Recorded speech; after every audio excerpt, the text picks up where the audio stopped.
yàlla yàlla musal si cati làmmeñ musibale de ku gaare moo la gaare làmmeñ bi ku taxaw moo la ferene yàlla bu mu ferene man.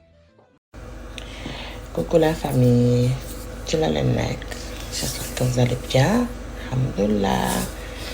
waaw gëj naa leen wax ni que ngeen activer cloche notification bi ci like vidéo di ko aimer di ko partager di ko commenter surtout commenter leen vidéo yi ay waay bàyyi leen di seetaan di noppi ak ci bañ a aimer baax na. Bon bref story time laa indi story time bi toujours ci violence conjugale la. dafa am kenn ku jigéen xam nga naari moom ku leen xam ku nekk bu ma nee naari maanaam mooy naar yu jege dëkk tubaab bi naar yooyu laay wax xam ne seen xol dafa gaaw a jóg naar bu góor day dóor jabaram lu ñëpp nag ndax loo gis am na exception. kii ñoom ay turc lañ jëkkër ji da ko dóoroon am na ñaari doom ñoom ñaar jëkkër ji da ko dóoroon après ñu divorcé jëkkër ji disparaître boobu ba léegi gisatu ko déggatu ko moom moo yore ñaari doomam.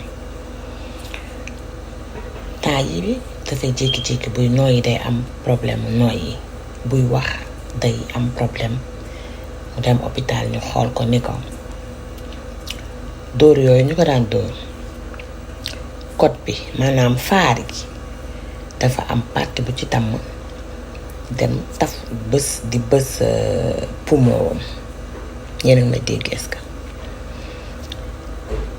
dóor yooyu ñu ko daan dóor faar daa am partie bu damm daa di bësu ci poumon bi looloo waral mu am problème mu nooyi bi mu am problème buy wax muy.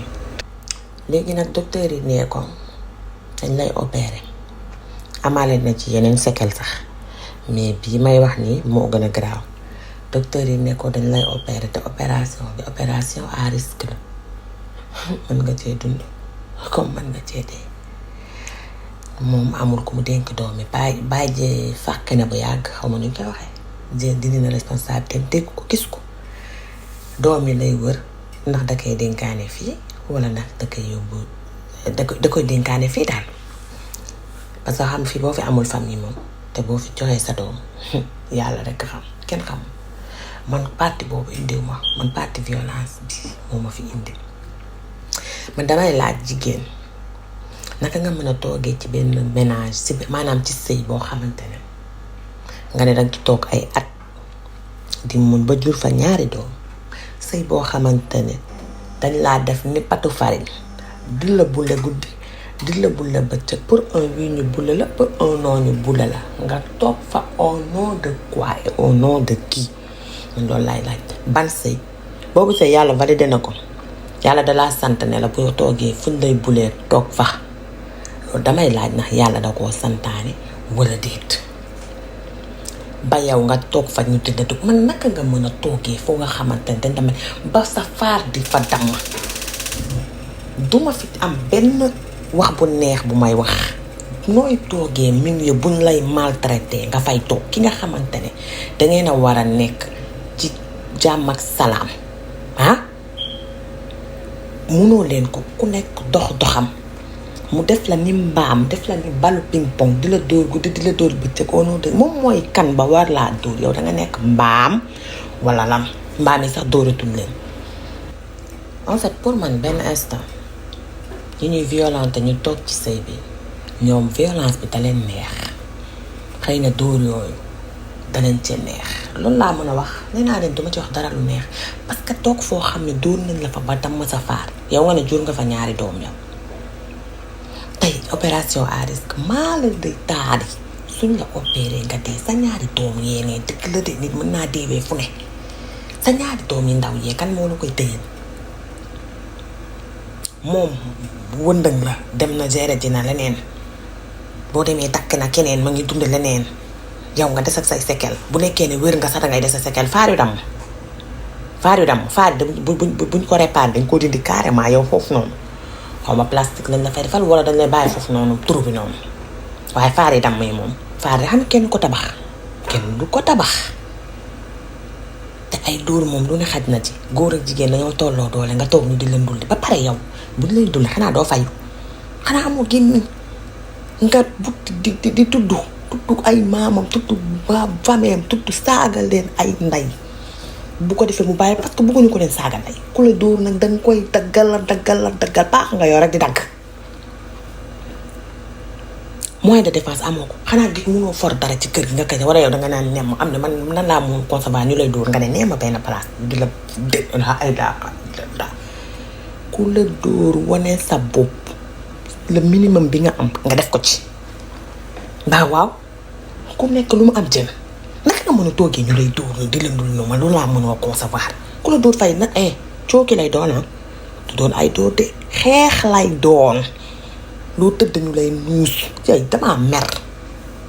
gis nga góor bu demee ba nekk góor boo xamante ne day dóor jigéen rek dafa faible sa koy def peut-être ci ay moromam moo dafa faible devant ci kanamu yeneen góor yi dafa faible léegi pour jigéen foofu lay wane ak yem yow dangaa mën a xatari dangay won sa moromu góor yi demal fexeel joteeg ñoom temps danga am envie xeex dangay fexeel joteeg ñoom góor booy gis buy dóor jigéen bu demee ci moromu góoram dañ koy dóor ba mu bëgg de gis nga góor bu amee doole dëgg billaahi góor bu amee doole dëgg day seexloo laal jigéen du sax xeex ak moromu góoram parce que xam na ne ku mu laal dalay gaañ donc day seexloo laal jigéen góor boo gis muy dóor songu jigéen di dóor di xeex ak moom rek billaahi daa ñàkk fayda sinon bu dee nit ki góor dëgg gentleman dëgg am doole bu bari barki Sëriñ Tuubaa du laal jigéen da koy seexlu parce que xam na ne man moom bu dóoree moromu góoram sax da koy gaañ waxatuma laa muy laal jigéen du laal jigéen seetlu leen li ma leen di wax xool leen ci sportif au niveau genre même moyen niveau karatéka yeeg yooyu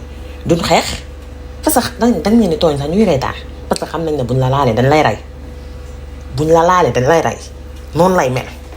noonu lay mel mais góor boo gis colère am bu meree rek da koy déverser si jigéen rek c'est un faible la du tous xaw ma naka dañ koy waxee mot bi en français daf maa rëcc bu fekkente ne ay yooyu la bëgg ay gens ay dóore ay xeex ay yooyu noonu day dem parc Hann parce que loolu yëfu animal la duñ la yóbbu sax parc Hann parce que parc Hann animaux yi fa ne ñoom nekkuñu ci àll bi dañ leen di jox lekk di leen tëj ak tijji non dañ ngeen koy sànni te jungle ba mu des faak segg yaag mbaam yaag gaynde yi parce que ñoom la tolloon niveau amul cerveau góor bu muus dëgg góor bu jongee dëgg góor boo xam ne dafa ubbeeku ci àddina du dóor jigéen déedéet góoru nandite dëgg du góor jigéen du dóor jigéen yow bu la sa jabar tooñee am na noo ko mën a fajee mu dul ay dóor asantuma laak nag ñoo xam ne doo leen tooñoo leen guddi tooñoo leen au contraire ñoo lay provoqué safle nañu dangde nañu dañuy dondante ak yow ñoo lay provoqué bëgg laa dóor lay tax ñu provoqué la parce que xam nañ ban genre nit nga ñoo lay provoqué ñoo lay dóor waaye dóor bi dama ne boo amee fula dutoon dóor cooki lay doon ma ne la xeex la raak lay doon sax kese loo waaye am jël ba pare nga dégager foofu parce que boo fa toogee nag buñ la rayee yaay perte wala sa doom yi ñooy perte yaay perte sax nag loo fay def yow tam bu dee mbaam nga danga fa bëgg toog ñu jël la boole la ak moom sànni leen ca jéngal ba sama wax du neex naka nga mën a accepter toog fuñ lay dóori arrêté leen di xalaat nekk waaw su ma génnee ci sëy bi nan lañ may xoolee nit ñi sama mbokk yi ñii ñoo ngi ci seen biir sëy di sëy ñi toog seen biir sëy di sëy danga xam luñ fay dund waaye dóoruñu leen ak luñ fa mënti dund dóoruñu leen buñ leen dóoree ñu toog fa tam ñoo xam ñoo ko bëgg ku ñu wal bulet yaa ko bëgg xam nga tuuti kenn lay feeñ ci yow boo màggetee doo dox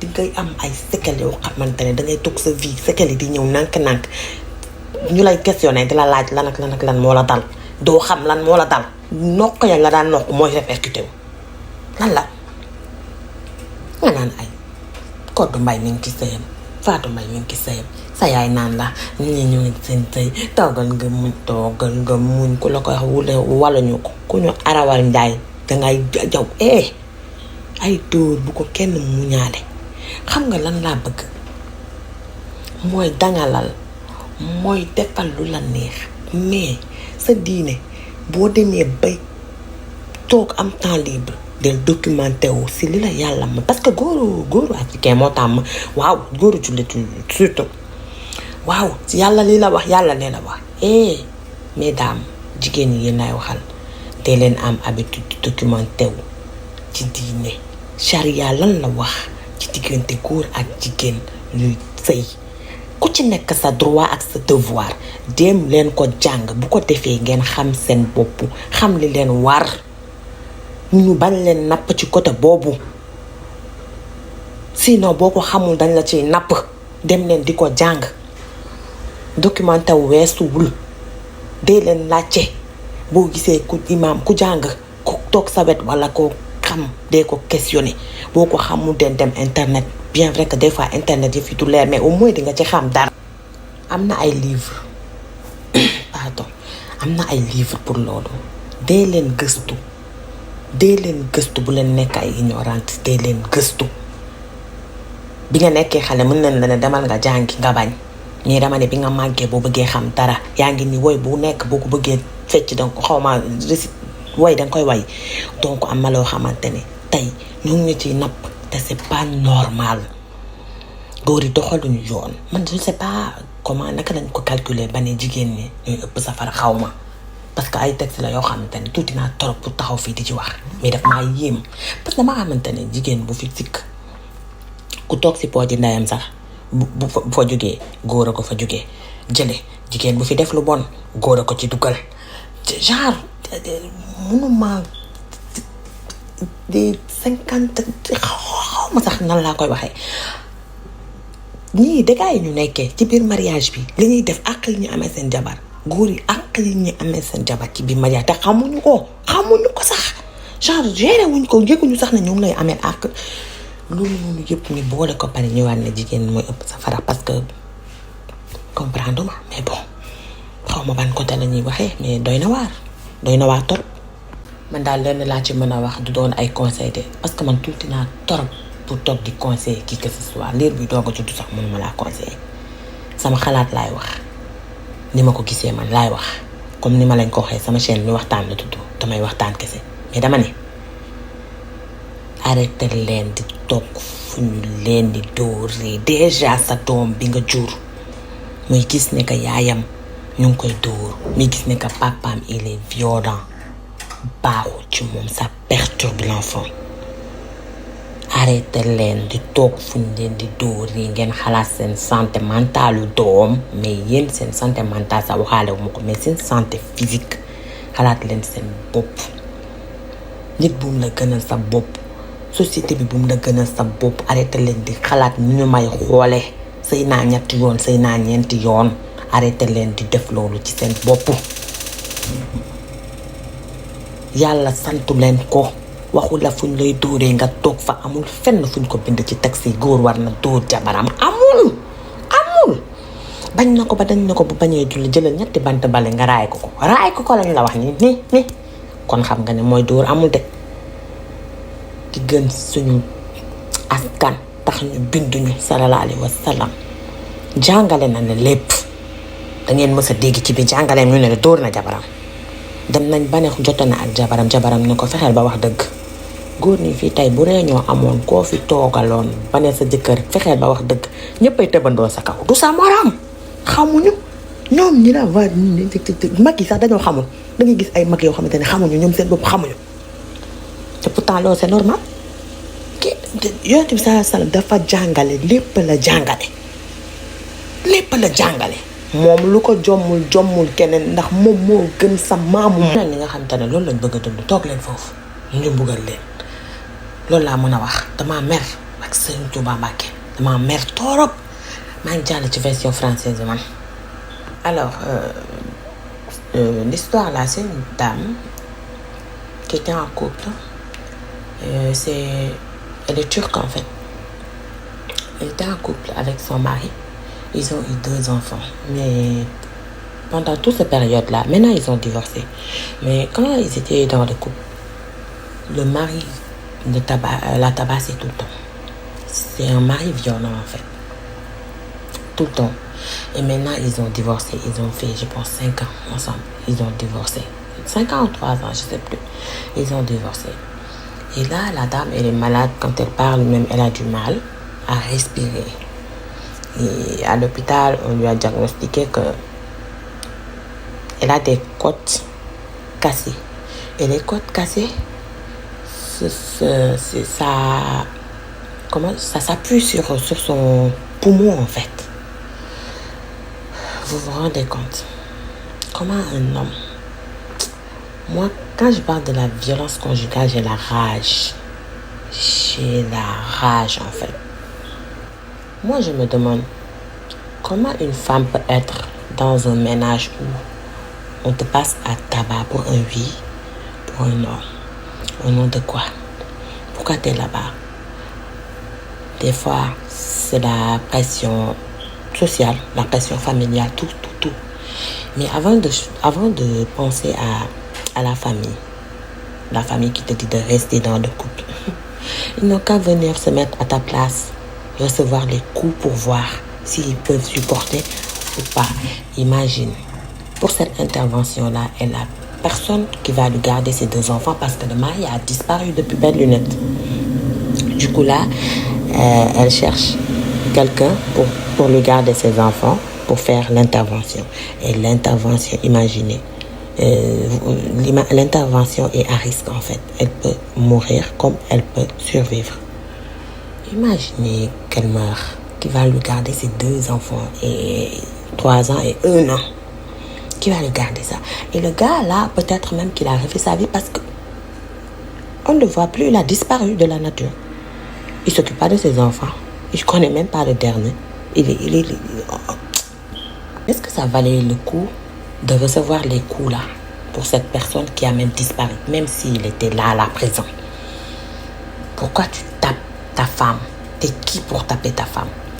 Si ton mari se lève pour te taper, ne reste pas immobile qui te tape. Non, que ça soit la guerre. Mais battez-vous alors. Tu te défends. Défends-toi. Insulte-le.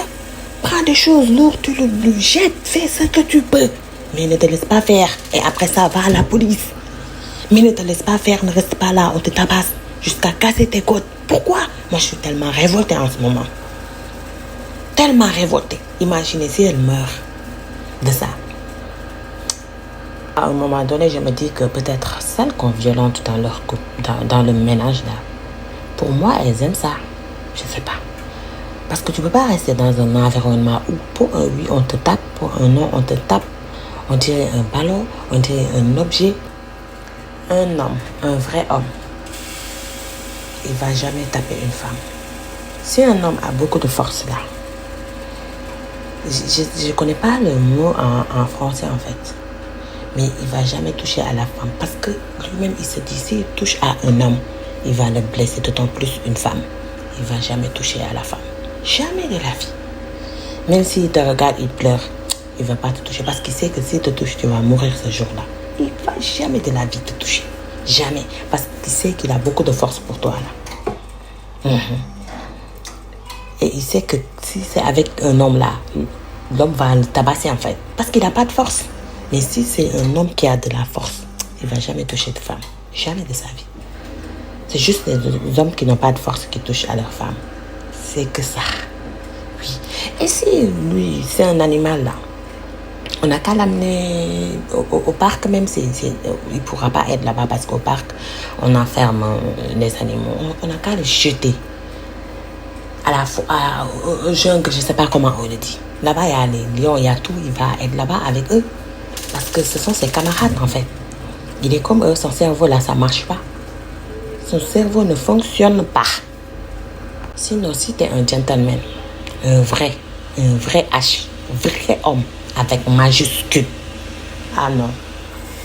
Même quand sa femme l'énerve là, même quand sa femme lui fait la pire des choses, il saura comment agir.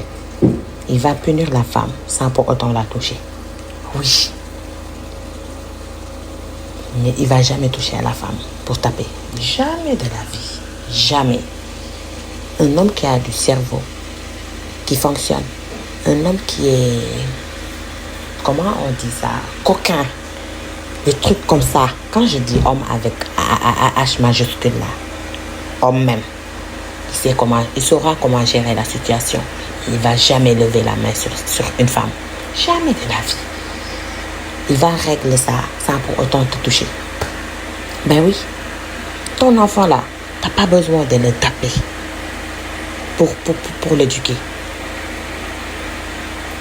L'enfant, on peut l'éduquer sans pour autant taper. Oui, il y a 50 millions de façons de choses. Tu peux même ne pas crier sur l'enfant parce que tu peux déposer quelque chose que l'enfant aime là. Tu distribues ça à tous les autres enfants sans pour autant lui donner à lui. Alors que tu sais que c'est sa nourriture préférée, non. Prochaine fois, elle ne va pas faire. Donc, avec ta femme, tu peux faire plein de choses. Mais quand on n'a pas de cerveau, on n'a pas de cerveau. Et c'est dommage. C'est vide là-bas, il n'y a rien. Vous savez, nous, ce qu'on doit arrêter de penser. Et que si je sors de ce ménage-là, la société va me regarder d'un œil, nanani, nanana. Pourquoi? Si tu es là où on te tabasse, la société n'a qu'à te regarder comme ils veulent. C'est pas ton problème. C'est pas ton problème. Elles, peut-être si on les avait tabassées, elles n'allaient pas rester. Ou bien si elles restent là, c'est leur blâme. C'est pas ton problème à toi. Arrêtons de penser à la société avant nous-mêmes. Pensez à votre santé. Là, si vous vieillissez, vous n'allez pas marcher. Parce que les coups là, ça va rester. C'est après que ça se répercute. Ça se répercute. C'est pas bon du tout. Vous allez vous transformer en viande hachée. Ok. Et les mamans qui te disent non, reste dans ton ménage. Regarde telle personne, elle est dans son ménage. Ta cousine, elle est dans. Et alors? Si tu restes là-bas et qu'on te tue, c'est 2 jours qu'on va te pleurer. 2 jours ou 3 jours maximum. Après, ils seront là à raconter ce que tu faisais. Et même rigoler de tes actes. Et puis c'est tout. On t'oublie carrément. C'est tes enfants qui vont perdre ou bien toi-même. Donc ça vaut pas la peine. Arrêtez de vous dire je me suis mariée 4 fois, je me suis mariée 5 fois, je me suis mariée 10 fois. Si je sors de ce ménage-là, qu'est-ce que la société va me dire? Et alors, pense à toi. Pense à toi. Si ça ne t'arrange pas, sors. Eh oui, sors de ce ménage si ça ne t'arrange pas. Sinon, tu vas te retrouver à la morgue même. Et du côté de... Je veux dire aux femmes qui sont mariées, même qui ne sont pas mariées, d'avoir l'habitude de se documenter. Au niveau de l'islam, ce que le charia a dit par rapport au ménage, tes droits et tes obligations. À chaque fois que tu as du temps, essaye de te documenter. Si tu connais quelqu'un qui a de la connaissance, demande-lui des conseils. Tu connais pas, va sur Internet, achète les livres. Il y a tous les moyens de savoir. Parce que tu sais, l'homme africain là qui est musulman, il a tendance à te dire c'est ça charia a dit, c'est ça charia a dit. Alors que c'est pas vrai. Va apprendre, tu vas connaître tes droits et tes devoirs. Du coup, on ne pourra plus te faire quelque chose d'anormal que tu vas accepter. Parce que si tu sais que Dieu a dit ça et n'a pas dit ça, là tu vas connaître tes droits. Allez-y vous documenter et ne restez pas là à être ignorante. On va vous faire des choses qui ne sont pas normales. Pas normales du tout. Comme j'ai dit en Wolof tout à l'heure, le prophète sallallahu alayhi wa sallam, c'est le meilleur des hommes. Dieu nous a créés par rapport à lui.